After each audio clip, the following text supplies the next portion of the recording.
All right, welcome everybody back to another episode of the Big Doug and Carmi Show, your one-stop shop for all things Commanders. We are excited to welcome to the show Steve Palazzolo today. Steve, thanks for coming on. Yeah, thanks for having me. Appreciate it. Absolutely, been a big couple weeks for you, Steve. We had Sam on a couple of weeks ago, and he had referenced change that he could no longer talk to. You've gone from PFF to the 33rd team. I'm curious your thoughts on the move, how it came about, and what excites you about the new job. Yeah, it was just a great opportunity for Sam and I. You know, we had both been at PFF over a decade. Him longer than me. Helped build it, helped grow it to what it is right now. But we just had a great opportunity to still work together, to podcast together, to kind of take our show on the road and have some ownership over it and help it grow on a new feed. So. New show's called Check the Mic, so we got to keep reminding everybody to go see the new feed, go download, subscribe to the new feed on YouTube or wherever you listen to your podcast. But yeah, it was an opportunity for us to work together and to grow and build something new. Not to be super nosy on this thing, but I think people would be interested in how something like this works.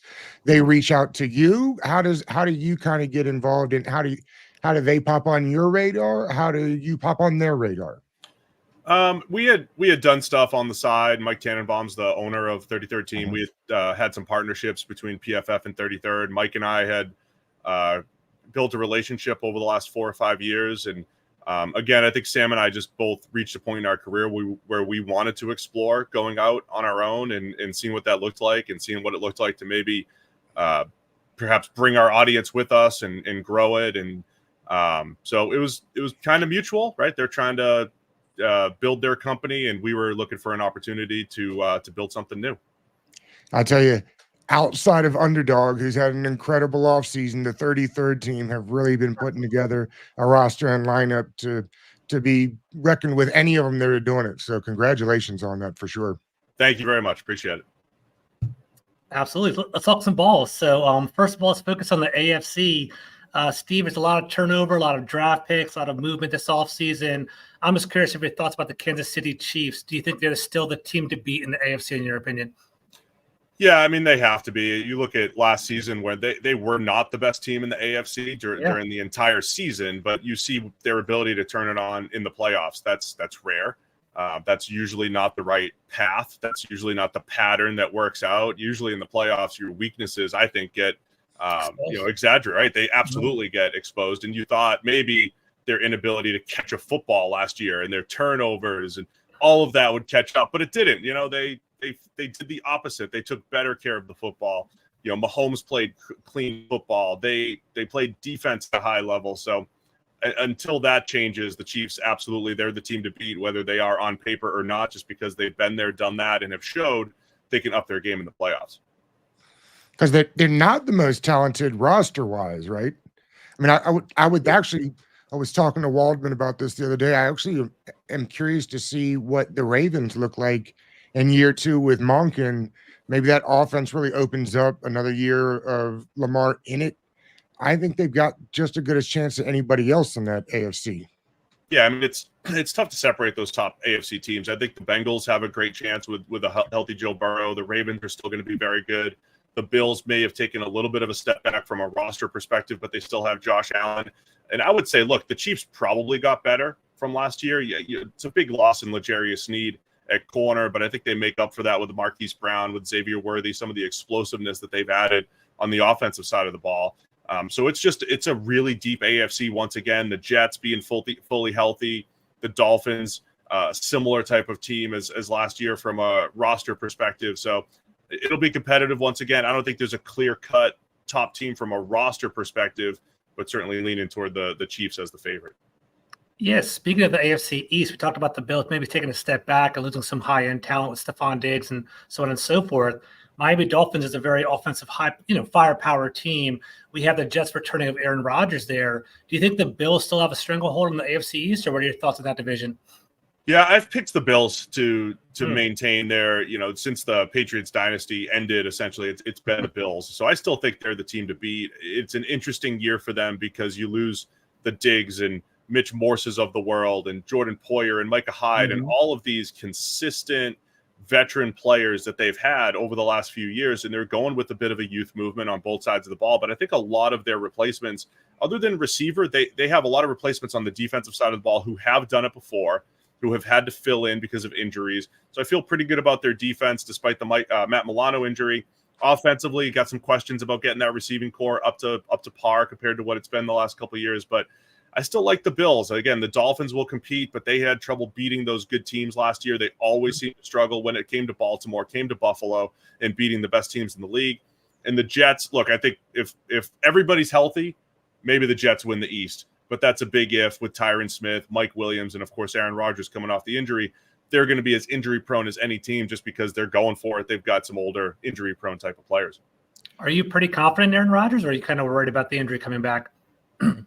I think he'll be fine. I mean, it's interesting that, Tom Brady kind of skewed everything about quarterbacks in their 40s. Yeah. He looked, at 43, 44, arm looked as good as ever. Production was as good as ever. That's going to be rare. So I don't know that we expect that out of Aaron Rodgers necessarily. What I want to keep an eye on is his movement in the pocket. I think he can win from the pocket. He's always been good at winning within structure, outside of structure.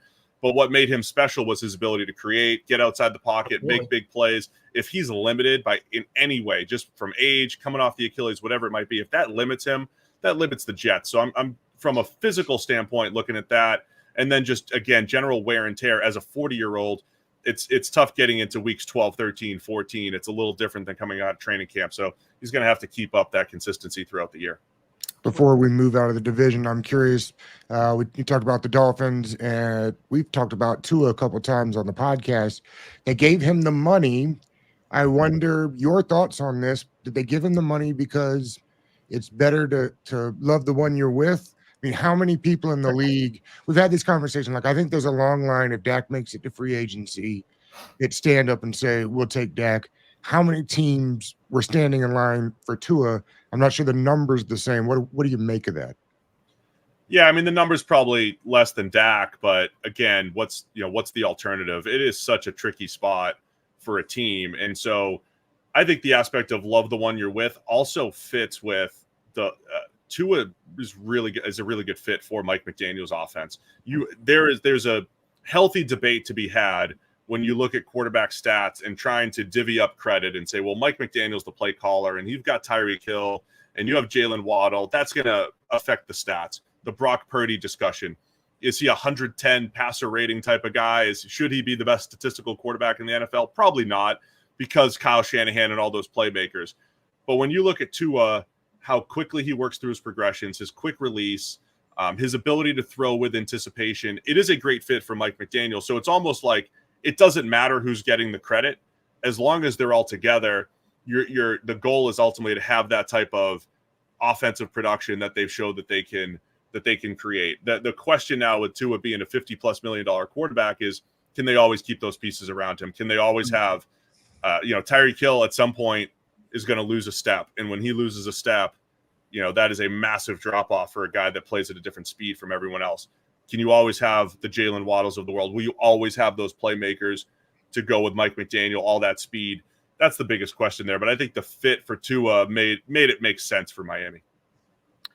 I think one of the more intriguing storylines is off wide receiver market, Steve, and kind of seeing like Justin Jefferson, CeeDee Lamb potentially are, negotiating, trying to get a large contract.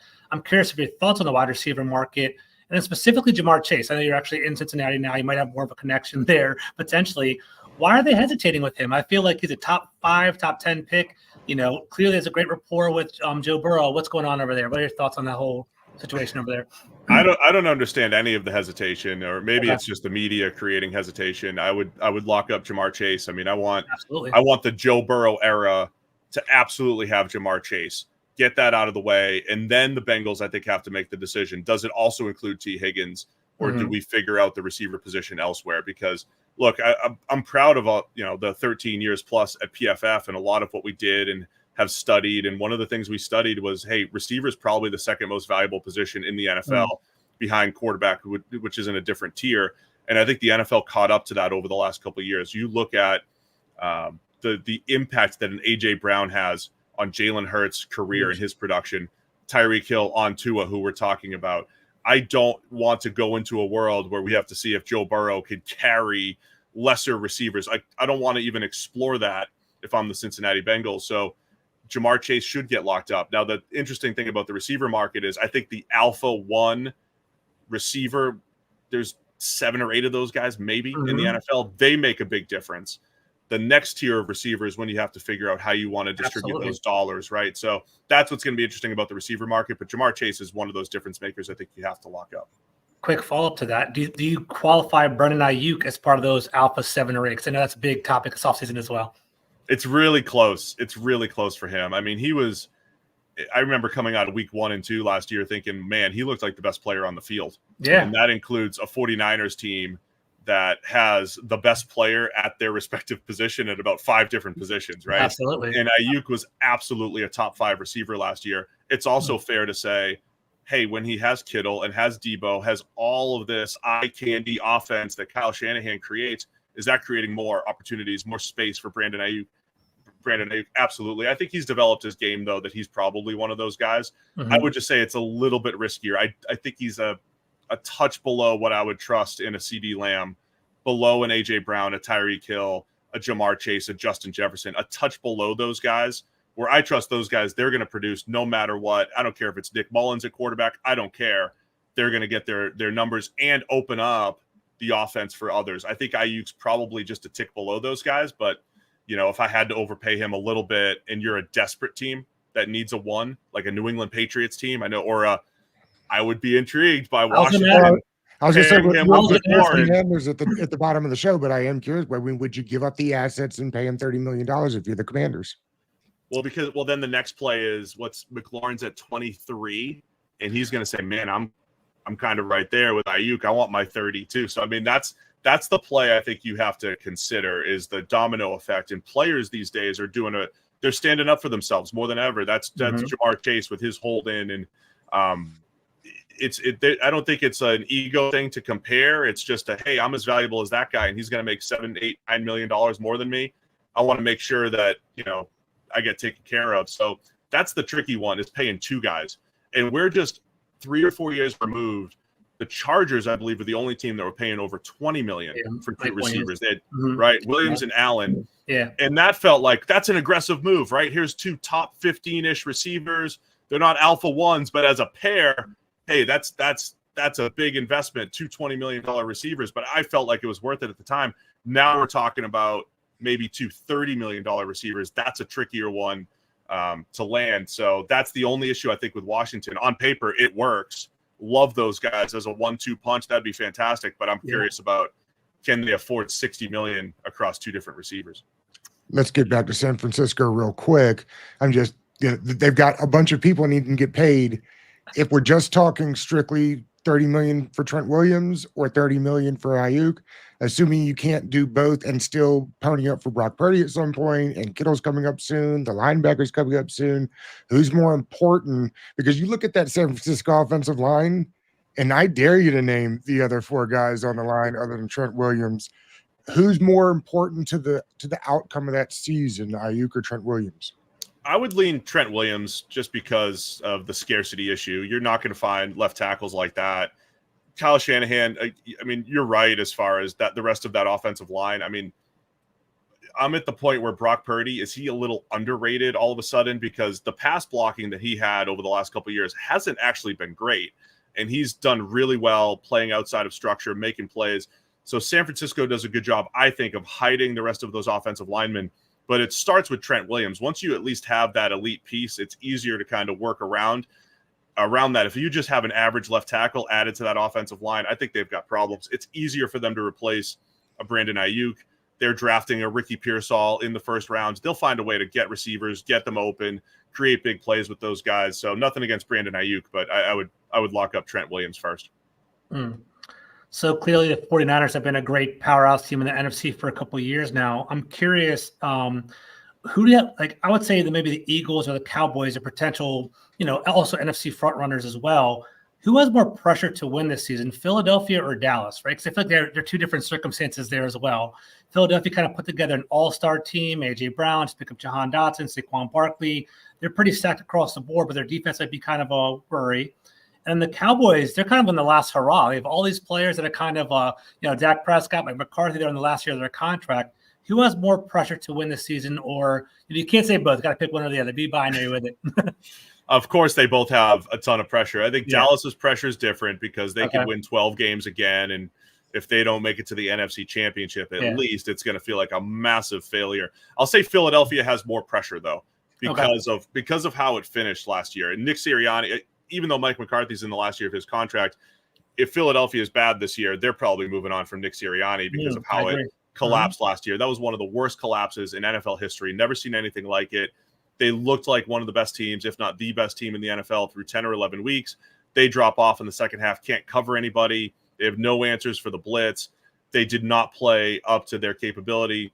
And I also say that because I think Howie Roseman has still done a great job, right? When you just, in a vacuum, look at his moves, his team building effort, the short and long-term implications of their moves, they're on point, right? They're continuing to reload. They're continuing to reload, say, at corner, where they looked like they were getting older. They are set up for the future, and they're set up for now. They've done a great job of that, as well as any team. So I think Roseman's done a great job. Pressure's fully on Nick Sirianni and the coaching staff, in my opinion. For Philadelphia, what will be the bigger detriment to Hurts, losing Kelsey or the new offensive coordinator? Because I don't think people realize exactly what Kelsey did for that offense as far as getting them in and out of the right plays, like a catcher in baseball, kind of shifting off, no, we're not going to run that play, but also a brand new offense. Yeah. I mean, I think the offensive coordinator thing probably, like, nothing against Jason Kelsey. He is fantastic. Veteran leadership, the fact that he actually blocks well, like all of that stuff was unbelievable. The offense was just so out of sync last year. And I know Jalen was probably playing a little hurt or whatever. They just seemed so lethargic, even when they were winning early in the season. They made their comeback against Buffalo, but they were kind of sleepwalking through 3 quarters. They were so inconsistent as an offense. And then they would have these series where they would go like screen, throw a bomb that was incomplete and 3 and out. That inconsistency was maddening. And I not to put it all on Brian Johnson as offensive coordinator, but something was off.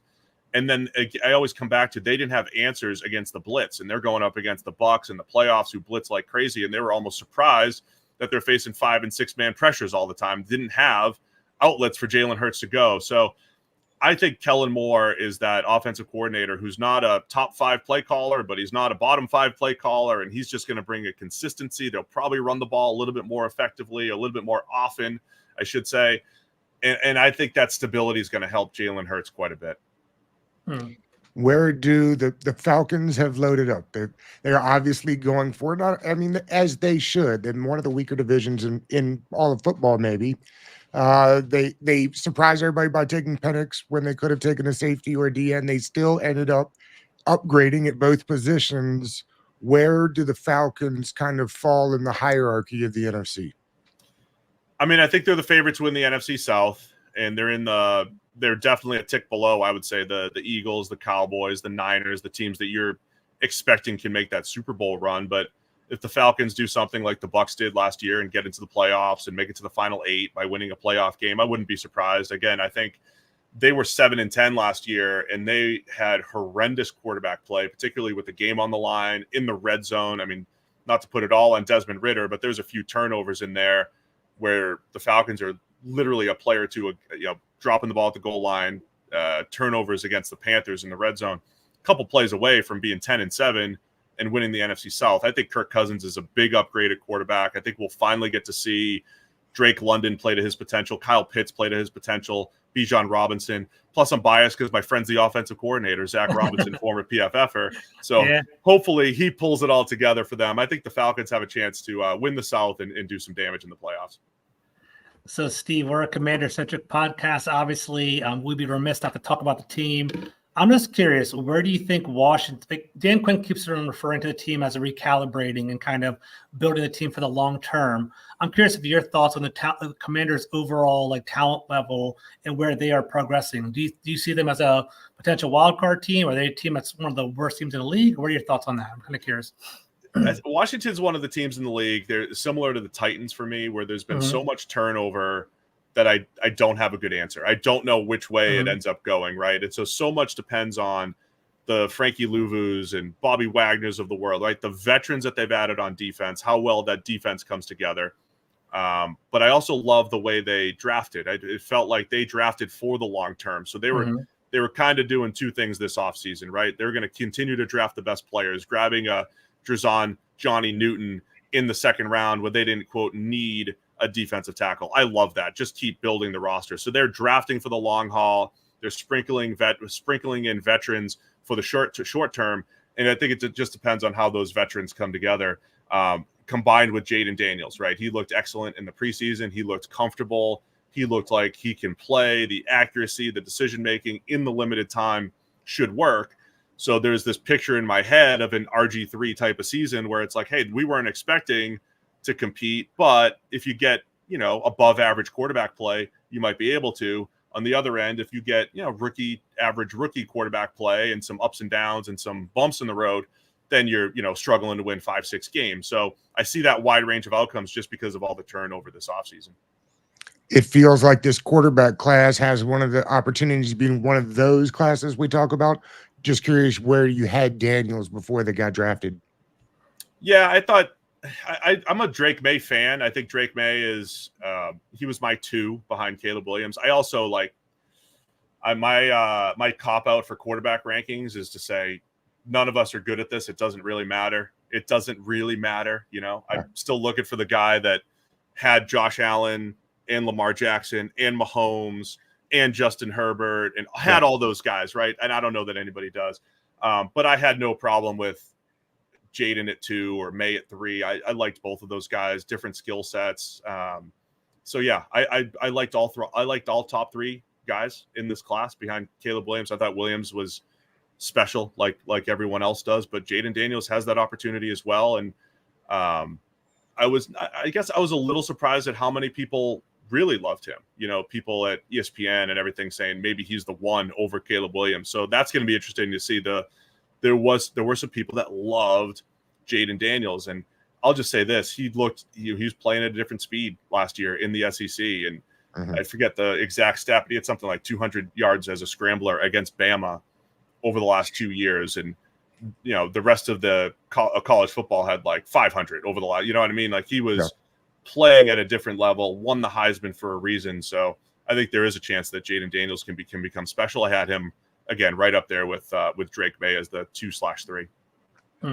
We've been asking all off season, Steve. They brought in Cliff Kingsbury, they brought in Anthony Lynn, they brought in Brian Johnson. All of them do something a little bit different. From people you've talked to, do you have any idea what you think the offense might look like? We've heard, you referenced earlier, we've kind of heard maybe 2012 RG3 because of the Kyle Shanahan, Anthony Lynn effect. They're still going to run a bunch of different stuff. They showed a little pistol in the preseason. Do you have any idea what the offense might look like? Yeah, I mean, the only part about the RG3 thing that I would be cautious of is Kyle Shanahan is special. I mean, that guy has over a decade of no matter what you give him for ingredients, he's going to make good. Except maybe like the couple times he really had backups with San Francisco, it was trouble. But he has taken the quote mid-tier quarterback and elevated them statistically over a decade in this league. Kingsbury doesn't necessarily have that history. I mean, I think he said he's evolved a lot over the last couple of years since the last time we saw him in the NFL. But he was running an air raid offense. He was running Terry McLaurin's going to be my left wide receiver. I don't use a ton of motion. I don't move guys around a whole lot. I'm not necessarily trying to create mismatches like some other offenses do. I'm not saying that's definitely the wrong way to do it, but most offenses don't do it that way, right? So that's going to be the interesting thing to see. I think you're going to see him lean on his ways, right? I have a left, I have a right receiver, I've got my slots, and they're just going to go out there and just go play football and play and execute. I think what I'm looking for, though, is how much they're going to tap into the QB run game, because when Kyler was there in Arizona with Cliff Kingsbury, they were a sneaky good run game. Yeah. They ran those wide splits. They had a sneaky, efficient run game without a great offensive line, without a big name back at the time, but they were very efficient. And then in 20 and 21, they started to tap into Kyler Murray as a runner a little bit more. I think his rookie season, they didn't. They started to use him on keepers a little bit more. And he had 700-800 rushing yards, and that opened up the offense even more. If they start with that, I think they have a chance to have a really effective run game. Then it's a matter of Jayden Daniels hitting those balls over the top to McLaurin, to De'Ami Brown, creating those big plays. So I'm looking for a pretty good run game. Your usual, hey, we're going to run gun, pistol. We're going to spread it out more often than not. Have a chance to create some big plays off play action and run the ball effectively. One concern I have is maybe a potential lack of explosiveness. I'm kind of curious of your thoughts on the Commander's skill position players. We have Brian Robinson, Austin Eckler, Ben Sinnott, Zach Ertz, De'Ami Brown, Terry McLaurin, and Amadeus Zacchaeus as our wide receiver tandem.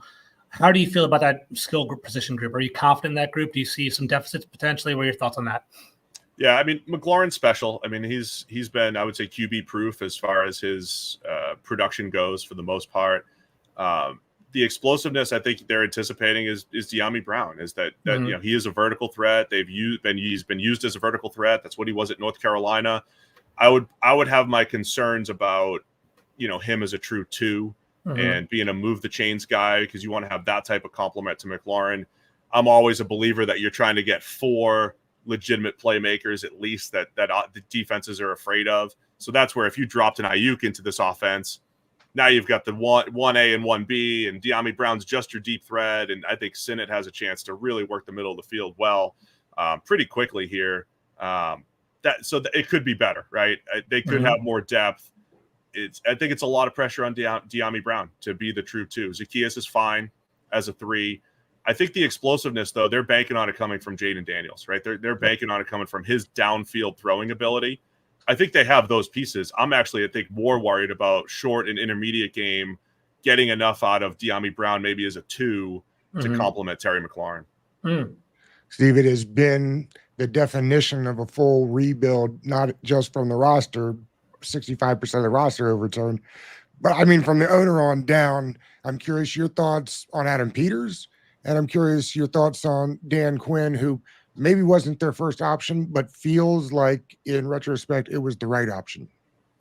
I mean, I thought Dan Quinn was ready for another opportunity, and there was elements of what he did in Dallas, first of all, that stood out to me. He came from the Seattle cover 3 tree where a lot of their coaches don't deviate from that. If you look at what Gus Bradley does, still runs, for the Colts, runs the same system. That's not a bad thing.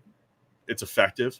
They run the same system. Dan Quinn was doing that in Atlanta, but in Dallas, he changed, right? He said, I'm going to play to my players' strengths. That was a big win for him, I think, learning how to evolve. I think from the top down, they're doing an excellent job of building the front office, building their analytics department. Adam Peters coming from San Francisco, where they're very process-oriented. And look, again, they had the cheat code, again, of Kyle Shanahan and what he's able to do with that offense. But they've done a really nice job of building that roster brick by brick over the last couple of years to where they're competitive and competing for Super Bowls. So I think they've made a lot of good moves this offseason to put the right people in place. It might take a little bit of time to get where they need to go, but definitely impressed with how they've started to build this thing. All right, Steve, the over-under is 6.5. We ask everybody that comes on, are you taking the over or the under for the Commanders' win total this year? I know my crowd, man. I know my crowd. We're taking the over here, right? I mean, if I was on Philly radio, I'm taking the under, but no. Absolutely. No, I am.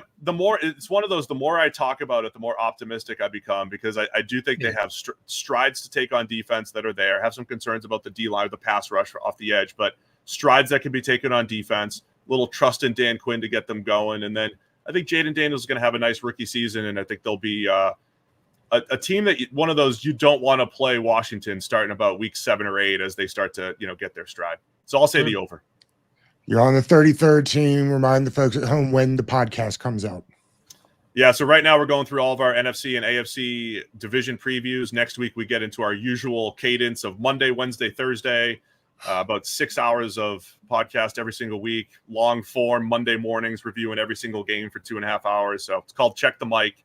And we'll get into our usual groove next week, getting ready for the season. Steve, we appreciate this. This was great. Thanks, Steve. Thanks, guys. Appreciate it. All right, bye.